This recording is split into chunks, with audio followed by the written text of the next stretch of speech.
कल्याणकारकं जनानं सर्वधर्माणां विषयं सुशासनं नमः समन्ताय बुद्ध्याचकाशकम् ईश्वराय भावाय सर्वभावान्तरचिते अनन्तधर्मं पश्यन्ति प्रत्येकात्मनम् अनेकात्मैव सहस्रम् आत्मज्ञानं स्वयं ज्ञानं ज्ञानात् करोति किं परभावस्य कर्तात्मा मोहोऽयं विनाश्य ज्ञानથી જ્ઞાનનું વિજ્ઞાન પેજ નંબર 95.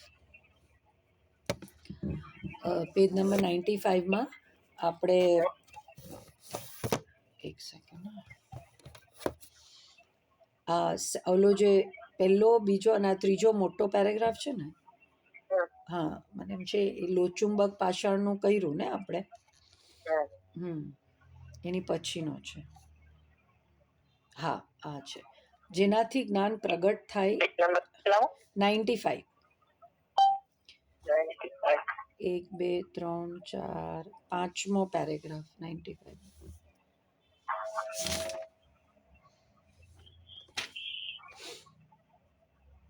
આપણે 95 તો જો કે ના 96 ઉપર આવ્યા હતા. 95 ની હાલી ગયો.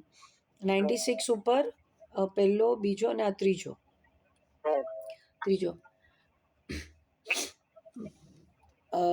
આ બનેલો બનાવ છે અને બાબુભાઈ હજુ બેઠા છે, હયાત છે એટલે પૂછી લેવાય ગમે ત્યારે. બનેલો બનાવ હૈદરાબાદનો ઘણા વર્ષો પહેલાનો વાત છે. હૈદરાબાદ ગુરુદેવ પધાર્યા હતા.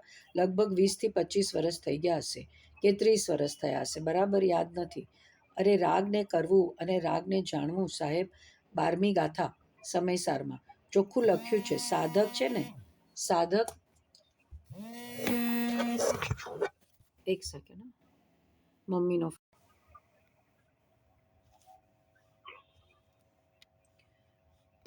હા કર્યું ચાલુ. આપણે હૈદરાબાદનો પ્રસંગ એ કર્યો હતો ને? હા કરી લીધો છે. તો આની બી આગળ આઈ થિંક 96 નો લાસ્ટ પેરેગ્રાફ છે. ભાઈ આ સ્વ પર પ્રકાશકની ગૂંચ બહુ પડી ગઈ છે, નીકળી નથી. સ્વ પર પ્રકાશક, સ્વ પર પ્રકાશક એટલે શું? સ્વને લક્ષપૂર્વક જાણે અને પરને લક્ષપૂર્વક જાણે એમ ત્રણ કાળમાં બનતું નથી. લક્ષ એકનું હોય, બહિરાત્મા હોય, અંતરાત્મા હોય કે પરમાત્મા હોય, કાં સ્વનું લક્ષ કરીને જાણે કાં પરનું લક્ષ કરીને જાણે. પરનું લક્ષ કરે તો દુઃખી થાય. શું કહ્યું? સ્વ પર પ્રકાશક એટલે શું? કે સ્વ પર બેનો પ્રતિભાસ થાય છે. પ્રતિભાસ બંધ મોક્ષનું કારણ નથી. જ્ઞાનમાં સ્વ અને પર એ બેનો પ્રતિભાસ થાય છે, એ બંધનું કારણ કે મોક્ષનું કારણ નથી.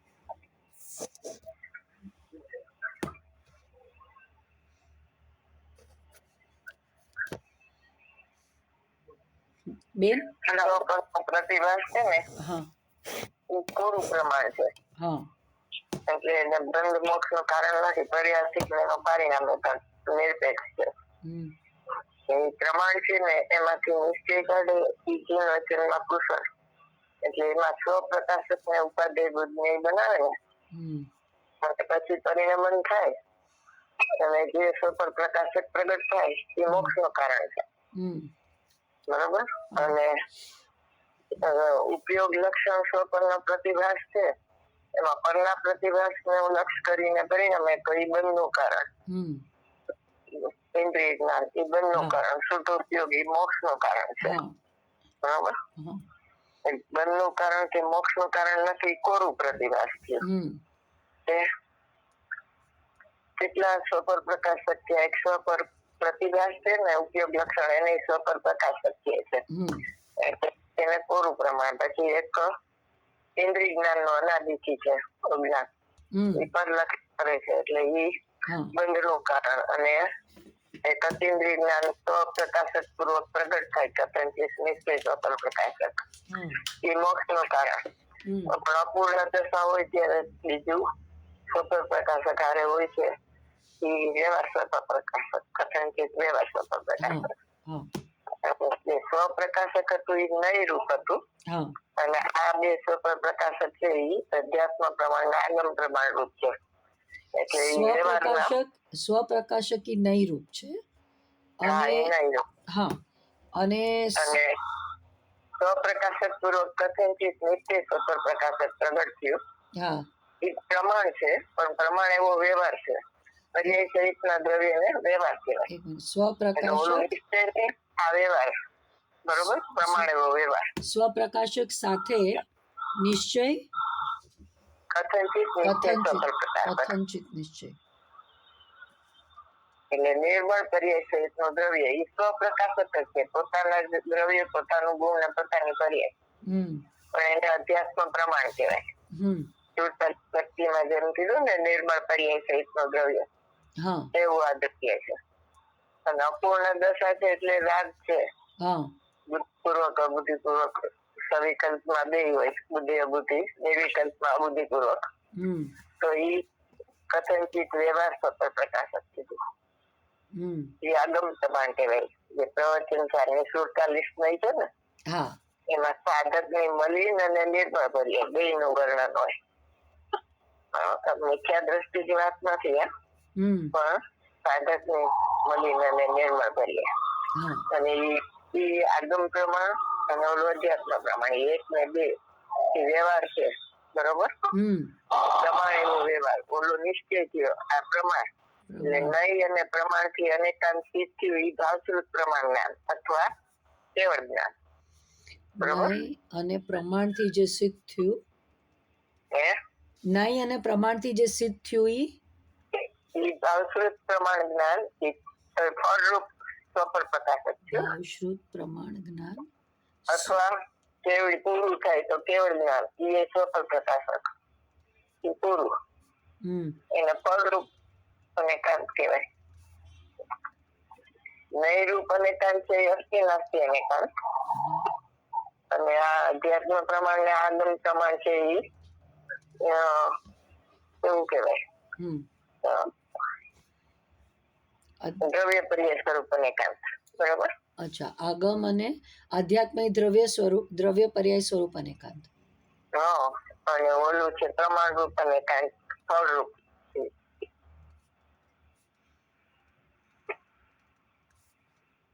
બરાબર. કેવળ જ્ઞાન અને ભાવશ્રુત પ્રમાણ જ્ઞાન એ બધા અનેકાંત જ છે. સ્વપર પ્રકાશક પણ એ ફળ રૂપ છે. નૈરૂપ અસ્થિ નાસ્તિ અનેકાંત. આ દ્રવ્ય પર્યાય સ્વરૂપ અસ્થિ નાસ્તિ અનેકાંત. ફળ રૂપ અનેકાંત. બધું આવે. વાત તો એક જ્ઞાનની પર્યાયની જ છે. એને ભાવશ્રુત પ્રમાણ જ્ઞાન કીધું. એમાં નિર્વિકલ્પ નિશ્ચય નહીં ને વ્યવહાર નિશ્ચય નહીં, સવિકલ્પ નિશ્ચય નહીં ને નિર્વિકલ્પ નિશ્ચય નહીં, સવિકલ્પ વ્યવહાર નહીં ને નિર્વિકલ્પ નો વ્યવહાર નહીં, અને સવિકલ્પ પ્રમાણ ને નિર્વિકલ્પ પ્રમાણ, એવી રીતે બધા એના ભેદ પડે. એના ભેદ કેશો બેન? હું લખી લઉં.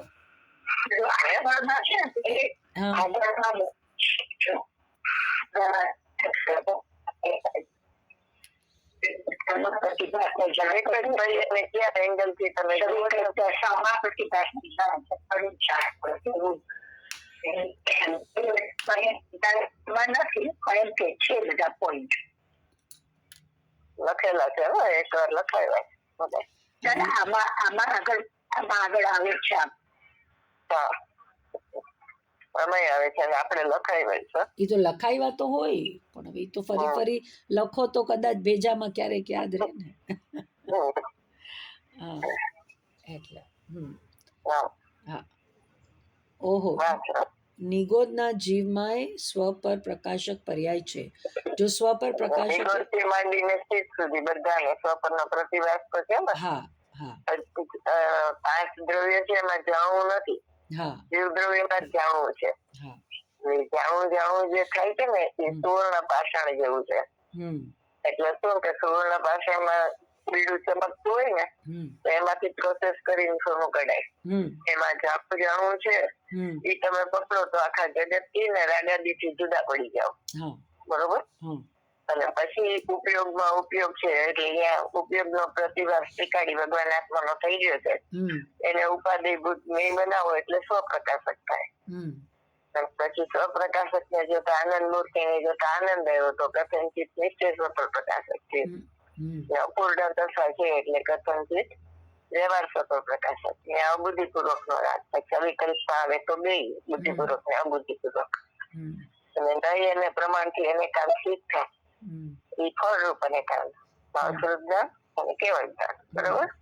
એટલે નિગોદમાં છે એમ કીધું ને એનો અર્થ થયો કે જો નિગોદ મેં સોઈ ગુંજ મેં સોઈ મોક્ષ મુજાય ભેદ કશું નહીં ભેદ ગીને સંસાર બધામાં જાણું જાણું થઈ ગયું છે એ અપેક્ષા એ બધા ભગવાન આત્મા છે.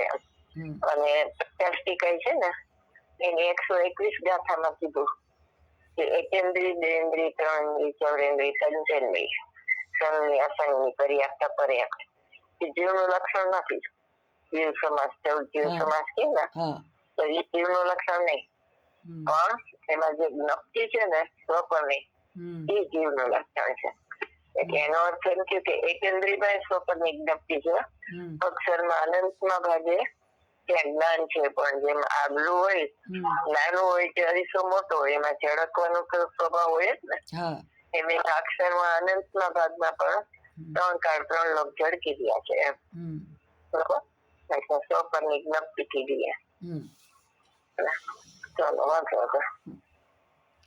વિચારવાનો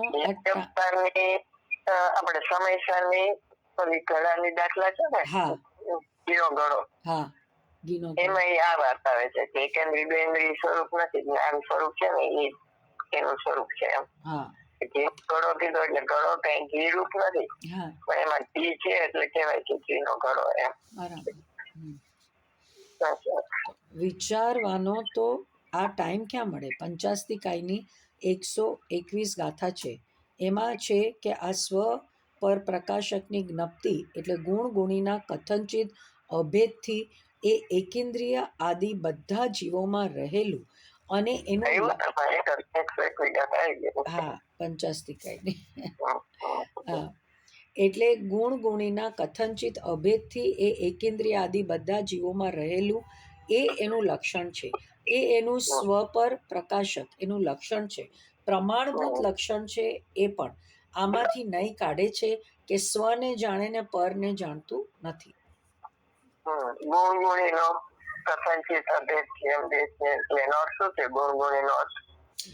ગુણીના કથનચિત અભેદથી સ્વ પર પ્રકાશની ગતિ એટલે જે આત્માના ગુણ છે જ્ઞાન દર્શન આદિ અને દ્રવ્ય પોતે ગુણી એટલે દ્રવ્ય એ કથનચિત અભેદ છે કારણ કે અનુભવમાં એકરૂપ છે પણ ગુણો પાછા પોતે પોતાથી સ્વતંત્ર બી છે ને પોતે એટલે કથનચિત અભેદ કીધા. અચ્છા અહીંયા ગુણ એટલે પર્યાય ઉપયોગ લક્ષણ છે ને એને ગુણ કીધો. અચ્છા અને ગુણી એટલે દ્રવ્ય ને દ્રવ્ય કહેવાય દ્રવ્ય ને ગુણ કહેવાય દ્રવ્ય ને પર્યાય કહેવાય ગુણ ને ગુણ કહેવાય ગુણ ને દ્રવ્ય કહેવાય ગુણ ને પર્યાય કહેવાય પર્યાય ને પર્યાય કહેવાય પર્યાય ને દ્રવ્ય કહેવાય ને પર્યાય ને ગુણ કહેવાય. આ 9 ભેદ છે એટલે એમાંથી આ ગુણ અહીંયા પર્યાય એટલે ગુણ કીધું ગુણ ગુણી નો ભેદ. આ મોક્ષ અધિકાર છે ને સમયસરમાં ત્યાં એમ કે છે ને કે પેલા જાણતા ને જાણતો એવા સત્કારક છે પછી એમાં આવે કે નથી જાણતા ને જાણતો તો ત્યાં એમ કીધું કે ગુણ ગુણી નો ભેદ કાઢી નાખવા માટે ભેદ કીધું એટલે જ્યાં ગુણ ગુણી એટલે આત્મા નો શુદ્ધ ઉપયોગ એનો ભેદ કાઢી નાખો એ કરીએ શુદ્ધ ઉપયોગ કરીએ એ રીતે અહીંયા સામાન્ય ઉપયોગ છે ને ગુણ કીધો અને ગુણી એ કથનચિત ભેદ છે એટલે ક્ષણિક તાદાત્મા છે ને આત્મા માટે કથનચિત ભેદ કીધું સર્વથા તાદાત્મામાં છે. સર્વથા હોય તો પર્યાય નાશે દ્રવ્ય નાશ થઈ જાય. સર્વથા સ્વપર પ્રકાશક ની જ્ઞપ્તિ એટલે પર્યાય ની વાત એટલે ગુણ કથનચિત ભેદ છે અહીંયા પર્યાય ની વાત છે. આહા એમાં અર્થાત સ્વ પર પ્રકાશક લક્ષણમાં અતિવ્યાપ્તિ નામનો દોષ આવે છે, કારણ કે સ્વ પર પ્રકાશક અજ્ઞાનીની પર્યાયને કહેવાય, સાધકની પર્યાયને કહેવાય અને પરમાત્માની પર્યાયને પણ સ્વ પર પ્રકાશક કહેવાય, પણ એ લક્ષણથી લક્ષગત આત્મા થતો નથી. એકલા કેવળ સ્વ પ્રકાશક લક્ષણથી આત્મા લક્ષમાં આવે છે. એટલે એમ વાક્ય છે ને કે કાર્તિકેયની પરીક્ષામાં આવે છે પ્રમાણમાંથી જે નિશ્ચય કાઢે એ ચીન વચનમાં ભૂષણ છે. આ ઉપયોગ લક્ષણ છે એ કોરું પ્રમાણ છે, પ્રમાણભૂત લક્ષણ છે એટલે જ્ઞેયનું લક્ષણ છે, અને એમાંથી નહીં કાઢે એટલે સ્વપ્રકાશક ને જાણે. તો સ્વને જાણે તો પરને ન જાણે, કારણ કે પ્રતિભાસ બેનો હોય લક્ષિત નો હોય. બરાબર. અને એમાં સફળ પ્રકાશક લક્ષણમાં અતિવ્યાપ્તિ નામનો દોષ આવે છે. કેમ? કારણ કે બધા જીવોમાં સ્વ પરનો પ્રતિભાસ હોય છે. સ્વ પર પ્રકાશક તો ખાલી સાધકને હોય ને, એટલે બધામાં ન હોય. એ તો અવ્યાપ્તિ દોષ કહેવાય ને, આ તો અતિવ્યાપ્તિ કીધું.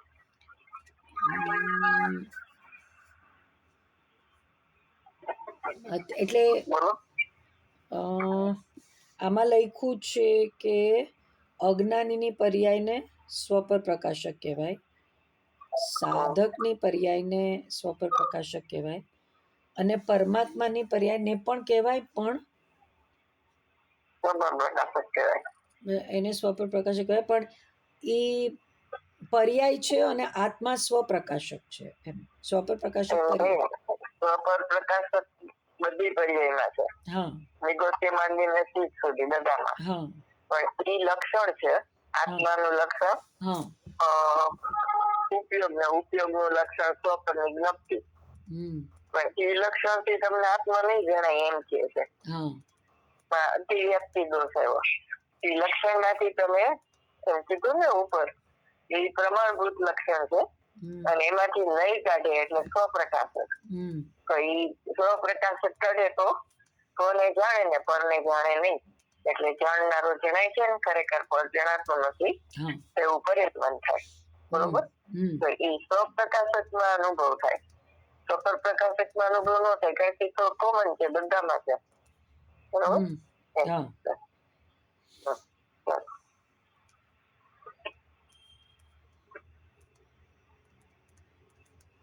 એક મિનિટ. 165 ગાથા છે ને નિયમ સારની, એમાં કીધું છે સ્વપ્રકાશન લક્ષણ આત્મા લક્ષમાં આવે છે. પરમ અધ્યાત્મ તરંગીણીમાં કીધું. નિયમ સારમાં કેટલામી ગાથા બેન? નિયમ સારની કેટલામી ગાથા? 165. અને પરમ અધ્યાત્મ તારંગીણી એમાં 40મો કડક સમયસારનો છે ને, એના ઉપર કે છે કે સંવેદનાનું લક્ષણ શું? પરલક્ષ ભાવાત ચંચલતા રહિતમ અચલમ જ્ઞાનમ. પછી 8મો કળશ છે કળશ ટીકામાં સમયસારનો, એમાં એમ કે છે કે આત્મા જીવ લક્ષણ થી આત્માની જાણે શું છે એ બરોબર વાંચો તો 8મો કળશ ટીકામાં પેલો ભાગ છે. જીવ ચેતના લક્ષણ થી જીવને જાણે છે એ બરોબર. એટલે એમાં એ સ્વપ્રકાશક આવ્યું. પછી કૃપાળુ દેવ કે છે કે કેવળ નિજ સ્વભાવ નું અખંડ વર્તે જ્ઞાન, કેવળ જ્ઞાન તે બે ચકાર નિજ સ્વભાવ નું કેવળ જ્ઞાન કીધું. કેવળ જ્ઞાન એટલે લોકાલોક ને જાણે કેવળ જ્ઞાન નહીં. બરોબર. ન્યાય સ્વપ્રકાશક કીધું. અને પછી એના ઉપયોગમાં ઉપયોગ છે, ન્યાય સ્વપ્રકાશક આવે. આ 8મો કળશ વાંચવો છે? ના, હવે યાદ આવી ગયું મને. જીવ ચેતના લક્ષણ થી જીવને જ જાણે છે આવ્યું ને, એટલે સ્વપ્રકાશક થઈ ગયા. 17 ગાથામાં કીધું અબાલ ગોપાલ સૌને અનુભૂતિ સ્વરૂપ ભગવાન આત્મા જણાય છે. બરાબર. બીજું શું હતું? જીવ ચેતના લક્ષણ થી જીવન જાણે છે. એટલે 5 બોલ છે સ્વપ્રકાશકમાં. બરોબર. એમાં અનુભૂતિ થાય સ્વપ્રકાશકમાં. સ્વપર પ્રકાશકમાં અનુભૂતિ ન થાય, આગળ કરો નાખો. હવે એમ નિયમસાર શાસ્ત્રમાં સમયસાર શાસ્ત્રમાં ઠેક ઠેકાણે કહ્યું છે, શુદ્ધ જ્ઞાન વડે કેવળ શુદ્ધ આત્માને જે જાણે છે તેને ભગવાન શ્રુત કેવડી કહે છે. લ્યો, સ્વ પરને જાણે છે. અનવદસ્ય થા હા અનવદસ્ય થામાં આવે છે. હા 9-10. શુદ્ધવાન વડે શુદ્ધ કેવડી કેવળ જાણે છે. બરાબર? સ્વ પરને જાણે છે માટે શ્રુત કેવડી છે એમ નથી કહ્યું. આહા, અહીં ગૂંચ મોટી છે સ્વ પર પ્રકાશકની. આહા, તમે એકલો આત્માને આત્માને જાણે છે અને પરને જાણતો નથી, તો તમે સ્વ પર પ્રકાશકને ઉડાડો છો.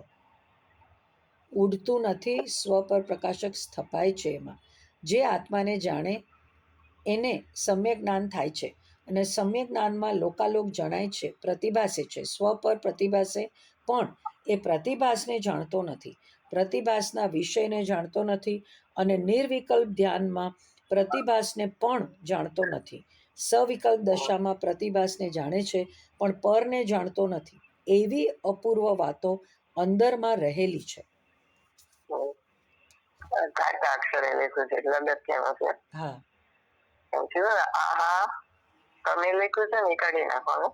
હા આહા એકલો આત્માને જાણે છે હમ અને પરને જાણતો નથી, હમ તો તમે સફળ પ્રકાશક ને ઉડાવો છો. હમ ત્યાં આવે તમે, બરોબર, વાનો આવે. હા તૂટતું નથી, સફળ પ્રકાશક કપાય છે. હમ ઓલા આગળમાં એ છે ને હા બાબુભાઈ નું આવ્યું છે ને, ત્યાં એવું છે કે બાબુભાઈ આ રાજને જાણે છે હા કે જ્ઞાન નથી, અજ્ઞાન છે. હા પછી જ્ઞાન કાઢ્યું ને, જ્ઞાન ને કાઢી નાખવાનું હમ અને રાગ ને કરે એ તો પ્યોર અજ્ઞાન છે, ત્યાં એટલું રાખવાનું. હા રાગ ને પરનું એટલું કાઢી નાખવાનું, હમ ખોટું સપાઈ ગયું. અચ્છા અને ઉઠતું નથી, સફળ પ્રકાશક કપાય છે, કારણ કે જે આત્માને જાણે એને સમ્યક જ્ઞાન થાય અને સમ્યક જ્ઞાનમાં લોકાલોક જણાય છે, પ્રતિભાસ છે. એટલે લક્ષ્યનો નિષેધ છે, પરના લક્ષ્યનો. પ્રતિભાસ નો નિષેધ નથી. એટલા માટે એમ કીધું કે જાણનારો જણાય છે અને ખરેખર પર જણાતું નથી. એટલે ખરેખર કીધું એટલે નિશ્ચય જણાય. સફળ નો પ્રતિભાસ વ્યવહાર થઈ ગયો પછી. બરોબર?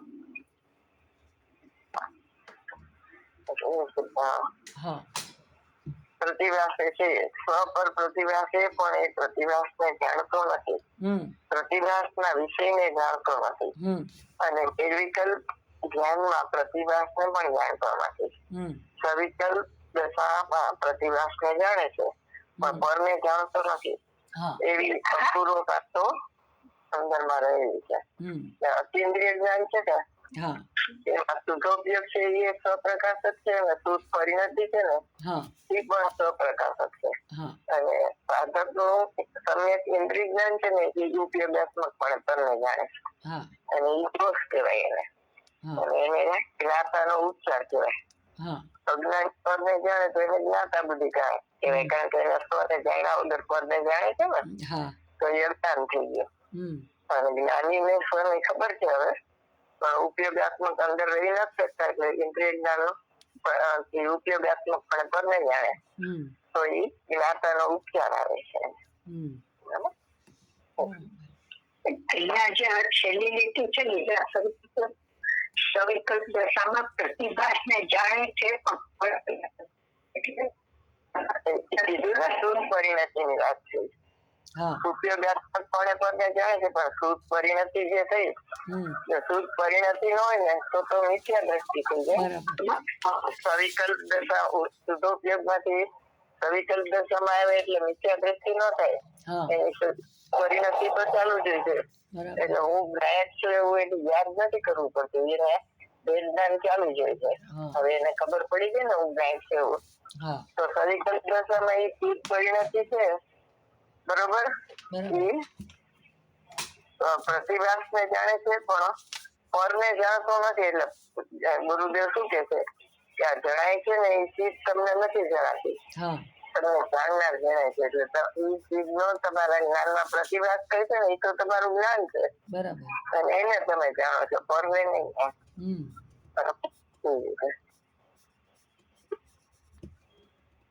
બરાબર. વાત છે ઝીણી, લોઢા કાપે છીણી, એવું છે આ પ્રજ્ઞા છીણી છે ને. એટલે બે જ્ઞાન થઈ જાય એમ. હા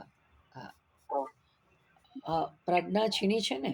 પ્રજ્ઞા છીણી, ઇન્દ્રિય જ્ઞાન અને અતિરિય જ્ઞાન સાંધ બે વચ્ચે એ પ્રજ્ઞા છીણી નાખ, તો ઇન્દ્રિય જ્ઞાન ભિન્ન અને આત્મા ભિન્ન એવો તને અનુભવ થશે. આત્મા પણ એ સોયની જેમ પોતાના સ્થાનથી ચ્યુત થઈને પોતાને જાણવાનું છોડીને, એટલે કે તેમને બાહ્ય પદાર્થને જાણવા જતો નથી. પોતાને જાણવાનું છોડીને પરને કોણ જાણવા જાય છે? પોતામાં જ જણાઈ જાય છે પર, પછી એને પર ઉપયોગ મૂકવાની જરૂર ક્યાં રહી એમ. હા એટલે કે છે કે શું કહે છે કે ગુરુદેવ છે ને રાગ અને જ્ઞાનના ભેદ જ્ઞાનમાં દાખલો આપે છે કે બે વચ્ચે શાંત છે, રાગ અને જ્ઞાન વચ્ચે. એટલે બે એકમેક નથી થઈ ગયા, અનાદિના મળેલા છે, પણ એને પ્રજ્ઞા છે એની અંદર મારતા એ બે જુદા પડી જાય છે.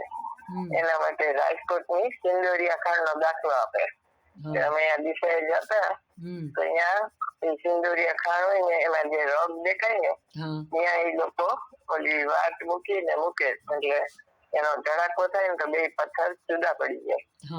જે આખી જુદા પડ્યા ને બે સપાટ હોય, આગળ પાછળ બધા ખરબચડા હોય બે, બરોબર. એટલે શાંત છે ને એવી છે જ્ઞાન અને રાગની. એટલે જે જ્ઞાનમાં રાગ માટે જે શબ્દ વપરાય એ બધા ઇન્દ્રિય જ્ઞાન માટે વપરાય. એટલે ઇન્દ્રિય જ્ઞાન ને રાગ નામ બે છે, પણ એક વ્યક્તિના બે નામ હોય ને એવી રીતનો છે. એટલે અહીંયા પણ એ જો એનાથી જુદા પડવા માટે ત્યાં પણ પ્રજ્ઞા શ્રેણીની જ વાત કરી કે જે અલક્ષી જ્ઞાન છે એ ઇન્દ્રિય જ્ઞાન ને સ્વલક્ષી જ્ઞાન છે એ અતિન્દ્રિય જ્ઞાન. અત્યારે અમારી પાસે અતિન્દ્રિય જ્ઞાન તો નથી, તો અમે શું કરી તો એમ કે ભાઈ ઉપયોગ લક્ષણ છે ને એ આત્મા અતિન્દ્રિય જ્ઞાનમય છે તો એનું લક્ષણ ઉપયોગ છે એ અતિન્દ્રિય જ્ઞાનમય છે. આત્મા શુદ્ધ તો એ પણ શુદ્ધ છે, પણ શુદ્ધોપયોગ સાથે ગેરસમજ ન થાય એટલે એને સ્વચ્છ કીધું, બરોબર. એ ઉપયોગ લક્ષણ અને ઇન્દ્રિય જ્ઞાન એની વચ્ચે શાંત છે. એટલે જાણું એટલું પકડો ને તો તમે અંદર જ્ઞાનની દોરીએ અંદર ચાલ્યા જશો જ્ઞાન સમુદ્રમાં. પણ સ્વનું જાણવું પરનું જાણવું એમ ન લ્યો, કારણ કે આત્માનું લક્ષણ જાણવું છે, બરોબર. જ્ઞાન શું છે નિરપેક્ષ છે અને સ્વજ્ઞ પરજ્ઞ ની અપેક્ષા નથી. સ્વજ્ઞ ને જાણે તો એ સદબુદ્ધ વ્યવહાર કહેવાય, પરજ્ઞ ને જાણે તો અસદબુદ્ધ વ્યવહાર કહેવાય. અને જ્ઞાનની પર્યાય ને જાણે તો એ નિશ્ચય કહેવાય, બરોબર. એટલે એને જ્ઞેયથી નિરપેક્ષ જ્ઞાન છે ને તો એ જ્ઞાન ને પકડો ને તો તમે જ્ઞાન ક્યાંથી આવ્યું કે નિરપેક્ષ સ્વરૂપમાંથી આવે છે, બરોબર. ત્યાં એને અનુભવ થઈ જાય. આને ઉપાયાંતર કહેવાય. એટલે શું કે ભાઈ જ્ઞાન ઉપયોગ લક્ષણ છે એ પ્રગટ છે ને એ બધાને વેદનમાં આવે છે, પણ ત્રિકાળી ધ્રુવગણનાથમાં એને પ્રગટ નથી અને એ વેદનમાં આવતો નથી, બરોબર.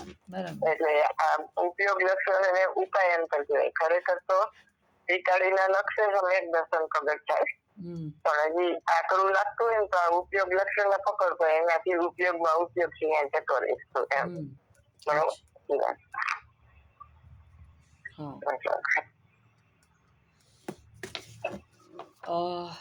પોતાની ફેક્ટરી ચલાવતા ચલાવતા કહે છે કે અઠવાડિયું મારી ફેક્ટરીમાં કામ કરવા આવો ને તો તે કહે કે મારી ફેક્ટરી બંધ કરી તારી ફેક્ટરીમાં આવું. એમ કોઈ કહે, ડાયો માણસ, તું માણસ રાખી લે, એન્જિનિયર રાખી લે, એની કોણ ના પાડે છે, પણ હું મારી ફેક્ટરી 8 દિવસ બંધ રાખીને તારી ફેક્ટરીમાં કામ કરવા આવું એમ કોઈ કરે ને ડાયો માણસ એમ કોઈ કરે? એમ પોતાને જાણવાનું છોડીને પરને જાણવા જાય મૂરખ છે. 8 દિવસ તો મારી ફેક્ટરી ચલાવો ને, 8 દિવસ મારી ફેક્ટરીને તાળું મારું અને તારું કામ કરું એમ? હું મને જાણવાનું છોડી અને તને જાણવા જાવ એ મારો ધર્મ નથી. ઇન્દ્રિય જ્ઞાનનો પરિચય છે ને એટલે આ વાત બેસે જ નહીં. એટલે ઇન્દ્રિય જ્ઞાન તો પેપર વેટ મૂકો ને તો ખ્યાલ આવે. બીજી ગાથામાં કીધું ને સાત બોલ સમય નામના પદાર્થના, તો એમાં એને ખ્યાલ આવે કે મારું સ્વરૂપ અનાદિ અનંત આવું છે. જાણે જણાય, જાણે જણાય, ઉપયોગ લક્ષણ જાણે અને ભગવાન આત્મા જણાય એવું મારું સ્વરૂપ છે અનાદિ અનંત. એ ફંક્શન ચાલુ છે. અત્યારે બંધ કેમ પડ્યું છે કે નજર બહાર છે. બરોબર? એટલે હવે એ છોડી દે, એમ કે છે કે તારે એને જાણવાની જરૂર શું? ગુરુદેવ કે છે ને કે ઉપયોગમાં પર જણાતું જ નથી તો એને બહારમાં ઉપયોગ મૂકવાની જરૂર શું છે એમ. બરોબર? એટલે આ ડાર્ક લીટી કરી છે. હા, કે હું મને જાણવાનું છોડીને તને જાણવા જાવ એ મારો ધર્મ નથી. બરાબર છે. હા, આટલું ખરું કે પરને જાણનાર જ્ઞાન તને બતાવ્યું કે ઇન્દ્રિય જ્ઞાન પરને જાણે છે, એમાં પોતાની છૂટી થઈ ગઈ. બતાવ્યાને જાણનાર પરને જાણનાર બતાવ્યો તને કે ઇન્દ્રિય જ્ઞાન પરને જાણે છે, બુદ્ધિ પરને જાણે છે, મન પરને જાણે છે, તને જાણનાર તો બતાવ્યો. હવે એને હું જાણું છું છોડી દેને. એટલે એમ કે હું પરને જાણતો નથી તો પરને કોણ જાણે છે એ મને બતાવો તો હું પરને જાણવાનું છોડી દઉં. ઇન્દ્રિય જ્ઞાન જાણે છે, સર્વત ઇન્દ્રિય જ્ઞાન એને જાણતું નથી. પછી એના ઉપરથી રાગ નો હવે દાખલો બતાવે છે. જેમ આત્મા અકર્તા છે એમ કહ્યું તો શિષ્યનો પ્રશ્ન આવ્યો કે પરિણામને આત્મા કરતો નથી. તમે કહો છો કે આત્મા અકર્તા છે, તો મારો એક પ્રશ્ન છે કે શિષ્ય પ્રશ્ન કરે છે કે પરિણામને આત્મા કરતો નથી, બંધ મોક્ષના પરિણામને આત્મા કરતો નથી. ઠીક છે પ્રભુ, આપની વાત મને મંજૂર છે, પણ મને સમાધાન કરાવી દો તો મારું કામ થઈ જશે. તો કહે શું તારો પ્રશ્ન છે? શિષ્ય કહે છે કે પરિણામને આત્મા કરતો નથી તો પરિણામને કોણ કરે છે? તમે એમ કહી શકો છો કે પૂતગલ કરે છે. તમારે જે કહેવું હોય એ કહો, મને કાંઈ વાંધો નથી, પણ એનો કરનાર બતાવો, કરતા બતાવો. આત્મા એનો કરતા નથી, આ પુણ્ય પાપના પરિણામનો ધર્મનો કરતા નથી, તો એનો કરતા બતાવો મને કે પરિણામનો કરતા કોણ છે. શિષ્યનો પ્રશ્ન સારો હતો, વ્યાજબી હતો અને અકર્તા સ્વભાવ લક્ષમાં લેવા માટેનો પ્રશ્ન કર્યો. એનું પ્રયોજન તો સારું હતું. સદગુરુ કહે છે, કહો, તારો પ્રશ્ન બહુ સારો છે. સાંભળ હવે. પરિણામનો કરતા પરિણામ છે. પરિણામથી પરિણામ થાય છે, પરથી પરિણામ થતા નથી ને સ્વથી થતા નથી. કેમ કે એનામાં ક્ષણિક ઉપાદાન છે. ક્ષણિક ઉપાદાનને નિમિત્તની અપેક્ષા ન હોય, નૈમિત્તિકને નિમિત્તની અપેક્ષા આવે, ઉપાદાનને નિમિત્તની અપેક્ષા ન આવે. ઉપાદાન નિરપેક્ષ હોય. પ્રવચન સારની 99, 100, 101, 102 ગાથા એમાં બધું આ રીતે આવે છે કે પરિણામને દ્રવ્ય ગુણની અપેક્ષા નથી, નિમિત્તની અપેક્ષા નથી અને વ્યયની અપેક્ષા નથી. ઉત્પાદની અપેક્ષા ઉત્પાદને જ છે. જન્મ એની સ્વકાળ, પ્રગટ થતા પરિણામ છે, સ્વપ્રહેતુક છે. બરોબર? એટલે નિમિત્ત હોય ને, તમે નૈમિત્તિક જોશો ને તો નિમિત્ત ઉપર લક્ષ જશે અને ઉપાદાન જોશો તો ઉપાદેય ઉપર લક્ષ જાય. ઉપાદેય એટલે શું? પરિણામ ને ઉપાદેય કહેવાય ને, એને જ ઉપાદેય કહેવાય ને, એને જ ઉપાદાન કહેવાય. બરોબર? અને ઓળખે નિમિત્ત અને નૈમિત્તિક. નિમિત્ત નું લક્ષ કરો તો અહીં નૈમિત્તિક દેખાય, એ નૈમિત્તિક જે દેખાય છે એને જ ઉપાદેય કહેવાય, ઉપાદાન ની અપેક્ષા. બરોબર? ઉપાદેય એટલે ઓલું ભગવાન આત્માને ઉપાદેય ભૂત નહીં બનાવે છે નહીં, આ પર્યાયમાં ઉપાદેય કીધું. ઉપાદાન અપેક્ષા એને ઉપાદાન એ જ અને ઉપાદેય એ જ એમ એવી રીતે.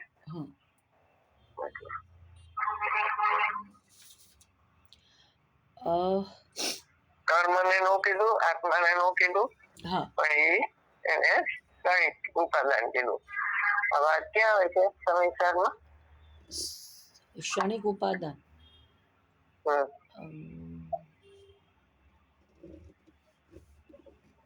નથી ખબર. તો જયસેનાચાર્યની ટીકા છે ને એમાં 102 ગાથામાં ક્ષણિક ઉપાદાન આવે છે. અને બીજું 175 કળશમાં એમ કીધું ને અંતર્ગર્ભિત પર્યાય રૂપ પર્યામન શક્તિ, એ ક્ષણિક ઉપાદાન. અને એ ઉપાદાન કારણ થયું અને ઓલું પ્રસંગે એવું કીધું ને તો એ નિમિત્ત કારણ થયું. બરોબર. દ્રવ્ય જૂના દ્રવ્ય કર્મ છે એનો સંગ કરે છે તો એ નિમિત્ત કારણ કહેવાય. અને સર્ગર્ભિત પર્યાય રૂપ પરિણામ શક્તિ એ ક્ષણિક ઉપાદાન એટલે ઉપાદાન કારણ છે, ઓલું નિમિત્ત કારણ છે. શિષ્યનો પ્રશ્ન હતો ને કે ભાઈ આત્મા રાગથી ભિન્ન છે અને રાગથી પાછો કર્મ બંધ થાય છે, તો તમે કહ્યું કે એ રાગનો કર્તા કોણ અને રાગનો કારણ કોણ? એમ નિમિત્ત કારણ કોણ અને ઉપાદાન કરતા કોણ? તો કે નિમિત્ત કારણ જૂના કર્મનો ઉદય અને ઉપાદાન કારણ અંતર્ગર્ભિત પર્યાય પરિણામ શક્તિ.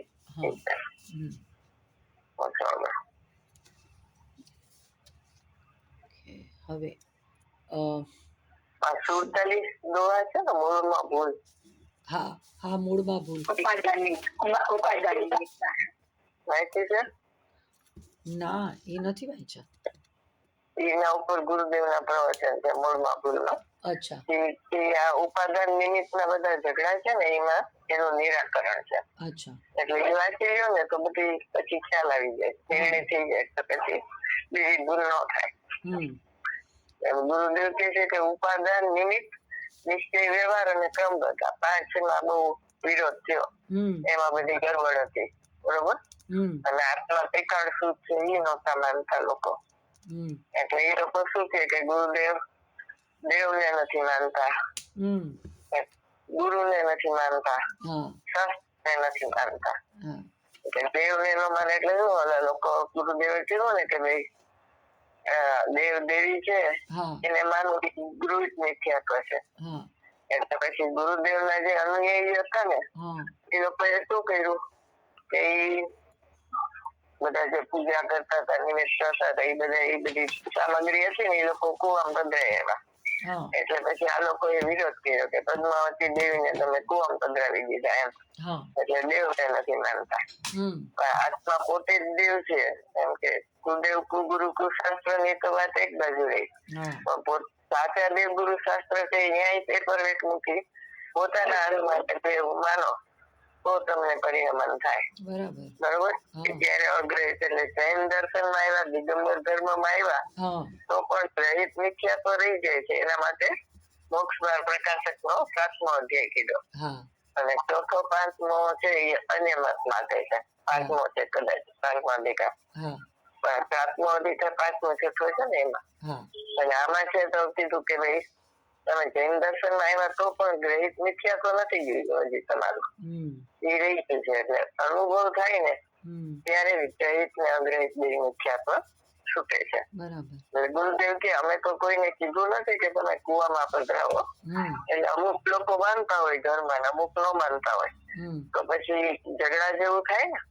એટલે અમારે બેનપણીના ભાભી હતા ને એના વર માને દેવી માને, આ ન માને તો એ દેવી ના ફોટો ને પગેથી ઘા કરે તો ઓલાને કરીએ જેવું ખાઈ જાય. ગુરુદેવ કે અમે તો આવું કોઈને કીધું નથી કે તમે પગેથી ઘા કરો એમ, અપમાન કરો, કુવામાં નાખો ને એમ કોઈ કરતો. એટલે શિષ્યનું જે ખરાબ વર્તન છે ને એનો આરોપ ગુરુ ઉપર આવે. બરાબર ને. એટલે કે આ ગુરુ આવું કેતા હશે તો આવું કરે છે. એટલે તમે જવાબદારી છે કે ગુરુદેવના શિષ્ય તમે બનો તો આવી મધ્યસ્થતા તો હોવી જોઈએ તમારામાં એમ કે આવું બધું દ્વેષ ના પરિણામ થાય એવું ન કરવું જોઈએ. એવું છે. ચરણાનું યજ્ઞ જે છે ને કે આમ કરવું જોઈએ આમ કરવું જોઈએ એટલે ગુરુદેવ છે એ નિમિત્ત નું જ્ઞાન કરાવે છે એમ. તો એ કે માનતા નથી ચરણાનું યજ્ઞ એટલે કે ચારે યજ્ઞ નથી માનતા એમ છે. ગુરુ તો એ આ બધા અત્યારે જે છે એ કોઈ સાચા છે જ નહીં. ભાવલિંગી સસ્તે નથી, દ્રવ્યલિંગી નથી કે ચોખા બનાવીને ખાય એટલે. બરોબર. એટલે ગુરુદેવ છે કે જે સર્વજ્ઞ ભગવાને કીધું પંચ પરમેષ્ઠીમાં જેવા ભગવાન આવે મુનિરાજ એવા નથી. સાચું ને તો કે ગુરુને નથી માનતા એમ છે એ લોકો. વિરોધ બહુ કર્યો. પછી બધા શાસ્ત્રો ને એ લોકોએ હોળી કરી કુવામાં પધરાવ્યા એ લોકો એ બધા એવું કર્યું. તો ગુરુદેવ કે ભાઈ આનો ફળ બહુ ખરાબ આવશે, વિરોધ કરવા માટે તમે વિરોધ કરો છો તો એનું સાચા દેવશાસ્ત્ર ની વિરાજના છે એનું ફળ નીકળ્યું જ છે. બરાબર. બરાબર એટલે દુઃખી થઈ જશો તમે કે હમ તમે તમારો વિરોધ કરો છો, અમારો નથી કરતા. અમે તો આત્માની વાત કરી છે અને તમને ન ગમે તો તમે તમારો વિરોધ કર્યો છો, તમારો કઈ વિરોધ થતો નથી કે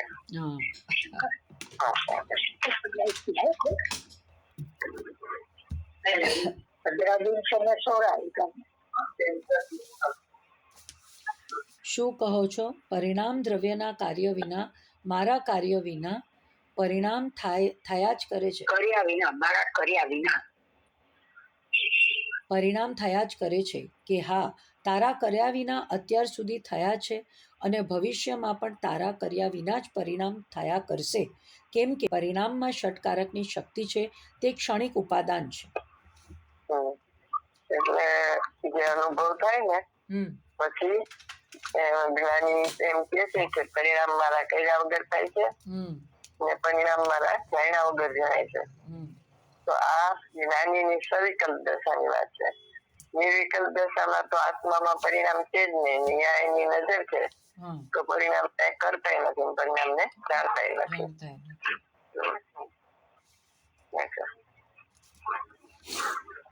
એવા ષટકારકના ભેદથી ના, એનું તો નૈમિતિક ન જો નૈમિતિક જોઈશ તો કર્મકૃત લાગશે. આહા, માટે એ પરિણામ સ્વયંકૃત છે, કર્મકૃત પણ નથી એ પરિણામ અને જીવકૃત પણ નથી. પરિણામનો કર્તા પરિણામ છે, કર્તા એ પરિણામ અને કર્મ એ પરિણામ. સંપ્રદાન, અપાદાન, અધિકરણ બધુંય એમાં રહેલું છે. સ્વયંકૃત છે એ ક્યાં આવે છે સંસારમાં? આમાં આવે છે ને સ્વયંભૂ, પ્રવચન સારમાં આવે તો સ્વયંભૂ સ્વયંકૃત કર્તા કર્મ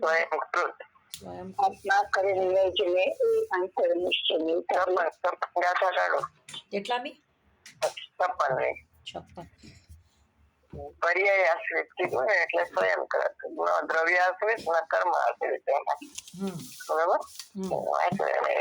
એવી છે જેમાં એમ કે છે કે પરિણામ પર્યાય આશ્રિત.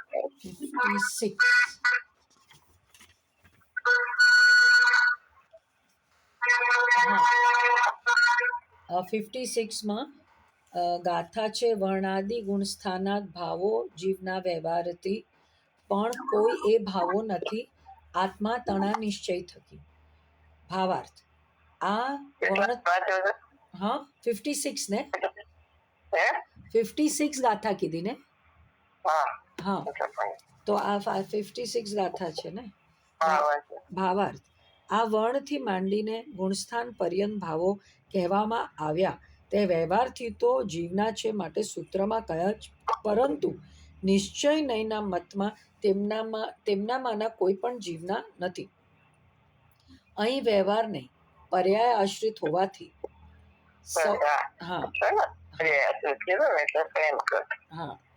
અચ્છા, પર્યાય આશ્રિત એટલે સ્વયંકૃત. જીવકૃત નહીં અને કર્મકૃત પણ નહીં. બરોબર. એટલે પર્યાય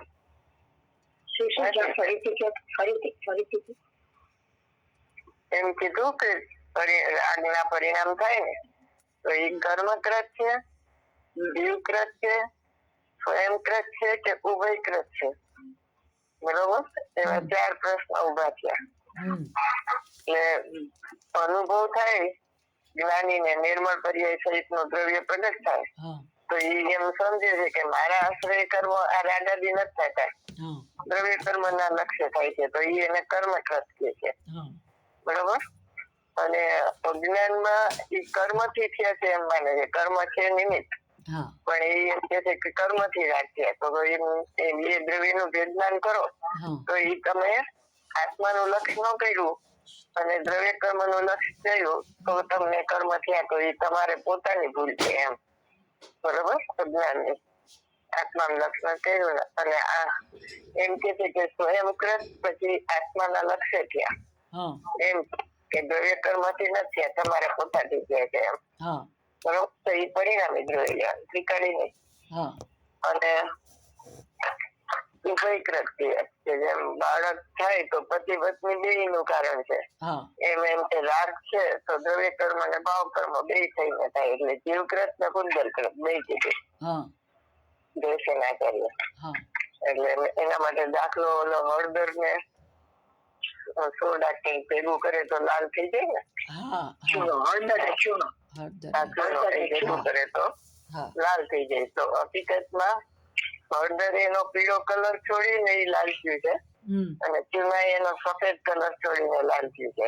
એટલે પાછી પ્રોસેસ કરો તો ચૂનો ચૂનો થઈ જાય ને હળદર હળદર થઈ જાય, એવું છે. એટલે દેખાય એવું કે બે ને એક થઈ ગયું, પણ એક થયા નથી, સૌ પોતપોતાના પરિણામમાં છે. એટલે સંયોગ ને જોઈને એમ કીધું કે ઉભયકૃત છે, જીવથી એ થાય કર્મથી એ થાય એમ.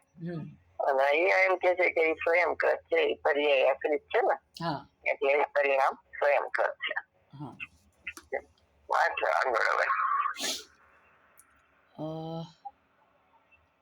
એવા ષટકારકના ભેદથી જોઈશ, આહા, પછી અભેદથી જોઈશ તો તને અનુભવ થશે. હવે તો ખ્યાલ આવ્યો ને, સમાધાન થયું ને કે હા પ્રભુ, આજે નક્કી થયું કે મારા કાર્ય પરિણામ થતા, મારા કર્યા પરિણામ થતા નથી, મારું કાંઈ ધાર્યું થતું નથી. થાય કાંઈ ધાર્યું હે? બધાને થોડો જાજો તો અનુભવ હોય ને કે ન હોય, થોડો જાજો અનુભવ તો હોય ને કે ન હોય, પોતાની ઈચ્છા પ્રમાણે કાંઈ થાય છે, આહા, થવા યોગ્ય થાય છે. તો શિષ્યએ પકડી લીધું કે બરાબર છે, તમે મને કરતા બતાવ્યો માટે હું અકર્તા જ્ઞાતા છું, ઈ વાત વ્યાજબી છે. એમ કે પરિણામ નો કરતા હું નથી તો કોણ પરિણામ નો કરતા છે? તો પરિણામ નો કરતા પરિણામ છે. ઇન્દ્રિય જ્ઞાન નો પરને જાણે છે, હું નથી જાણતો, એટલે હું પરને નથી જાણતો તો કોણ જાણે છે પરને? તો એને કે ઇન્દ્રિય જ્ઞાન જાણે છે પરને. બે એક જાતના પ્રશ્નો છે.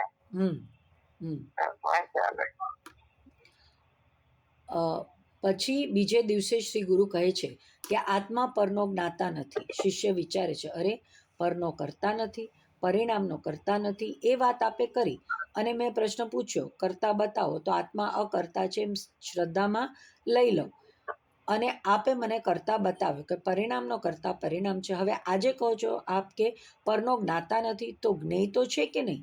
પદાર્થ, જગતના પદાર્થ, કે હા જ્ઞેય તો છે, તો જ્ઞેય હોય તો એને કોઈ જાણનાર પણ હોવો જોઈએ ને. જાણનાર બતાવો મને, તો હું માની લઉં કે એનો જ્ઞાતા નથી. હું તો જ્ઞાયકનો જ જ્ઞાતા છું, તો એનો કોઈ જ્ઞાતા બતાવો, એનો જાણનાર બતાવો, પૂતગલનો જાણનાર, શબ્દનો જાણનાર, જગતના પદાર્થનો જાણનાર બતાવો પ્રભુ.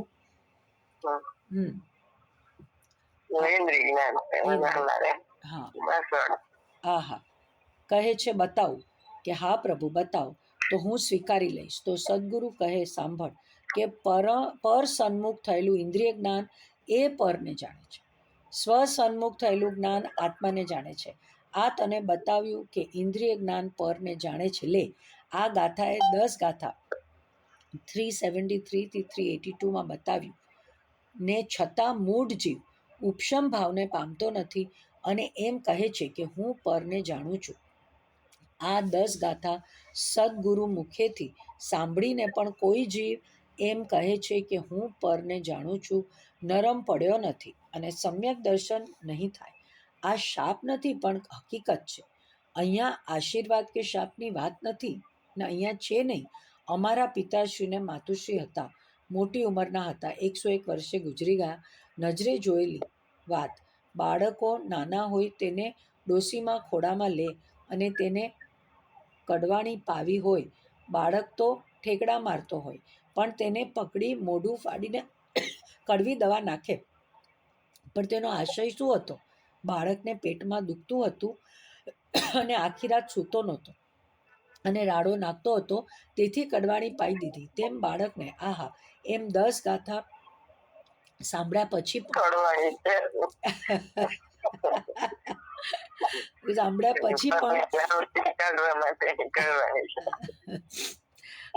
અમે તને જાણનાર બતાવ્યો કે ઇન્દ્રિય જ્ઞાનનો વિષય છે, મારો વિષય નથી. ઇન્દ્રિય જ્ઞાન જાણો તો જાણો, હું પરને જાણતો નથી. શ્રોતા હર્ષથી તાળીઓ પાડે છે.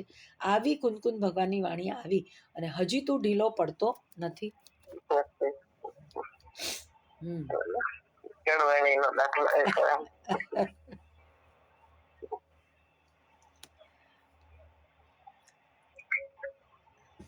વિજ્ઞાન થાય ને તો ખ્યાલ આવે કે હું તમને જાણતો નથી અને પર મને જણાતું નથી. ગ્રહણના બે બોલ છે ને, ઇન્દ્રિય જ્ઞાન વડે પરને જાણતો નથી અને ઇન્દ્રિય જ્ઞાન થી આત્મા જણાવતો નથી.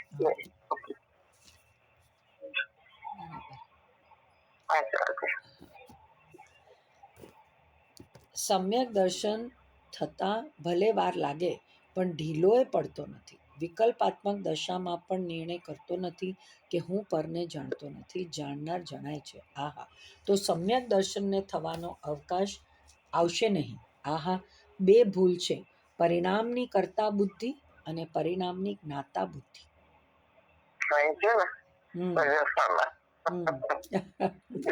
બે ભૂલ. હા,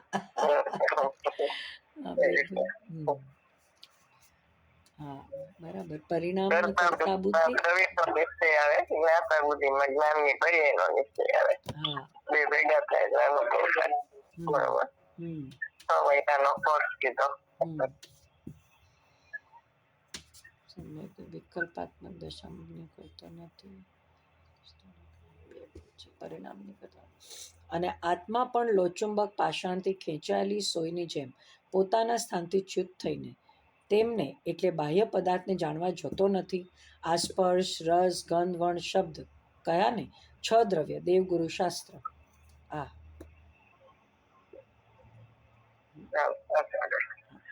આહા, દેવગુરુ શાસ્ત્રને જાણનારું જ્ઞાન જુદું અને આત્માને જાણનારું જ્ઞાન જુદું, અને નવ તત્વના ભેદોને જાણનારું જ્ઞાન જુદું અને આત્માને જાણનારું જ્ઞાન જુદું. વાહ, અનુભવની મસ્તી. બે જ્ઞાન છે, પર્યાય 1 અને ભાગ એના 2. સમય 1, પર્યાય 1 અને ભાગ 2. જ્ઞાનની પર્યાય 1, સમય 1 અને ભાગ 2. આહા, આવી અલૌકિક વસ્તુ છે અને ભગવાન કુનકુન દેવે આપણને બતાવ્યું. ક્યાં આવે છે દેવશાસ્ત્ર, દેવગુરુ શાસ્ત્ર ને જાણનારું જ્ઞાન જુદું, આત્માને જાણનારું જ્ઞાન જુદું, નવ તત્વને જાણનારું જ્ઞાન જુદું, આત્માને જાણનારું જ્ઞાન જુદું. રહસ્યપૂર્ણ છૂટી આ તો જે ગાથાઓ ચાલે છે એ સમયસરમાં કે આવે છે બીજે